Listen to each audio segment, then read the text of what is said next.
కుమార్ కంపెనీది ఇది ఫిల్టర్ చూడండి. ఇది కుమార్ కంపెనీ వాళ్ళది, గవర్నమెంట్ వాళ్ళే ఇస్తుంటారు ఇవి.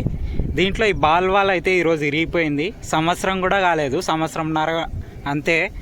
అప్పుడే ఇట్లా ఇరిగిపోతే మళ్ళీ ఐఎస్ఐ మార్క్ ఇవి ఏం క్వాలిటీ ఉన్నట్టు. గవర్నమెంట్ వాళ్ళు డ్రిప్ ఇచ్చే ముందు ఇలాంటివి మెటీరియల్ ఎంత క్వాలిటీ ఉంది అని చెక్ చేసుకొని రైతులకి ఇస్తే చాలా బాగుంటుంది. ఇలా ఇరిగిపోతే ఏంది ఇవి ఏం క్వాలిటీ ఉన్నట్టు. మళ్ళీ ఎక్స్ట్రా దీన్ని కొనుక్కొని వచ్చిన దీన్ని పెట్టడానికి. ఈరోజు ఇది ఎంత లేదన్నా మళ్ళీ 100 రూపాయలు దీనికి ఖర్చు. ఒక్క సంవత్సరం రాదా లైఫ్. డ్రిప్ ఇరిగేషన్ది ఇచ్చేటప్పుడు దాని క్వాలిటీ చెక్ చేసుకొని ఇస్తే బాగుంటుంది.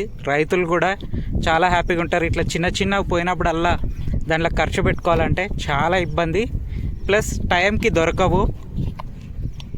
దీన్ని గమనించి ప్రభుత్వం వారు ఇచ్చేటప్పుడే ఇలాంటి లోటుపాట్లు ఏమున్నాయో, మెటీరియల్ క్వాలిటీ ఉందా లేదా చెక్ చేసి ఇస్తే చాలా బాగుంటుంది. మన ఛానల్ని లైక్ చేసి ఫాలో అవ్వండి, సబ్స్క్రైబ్.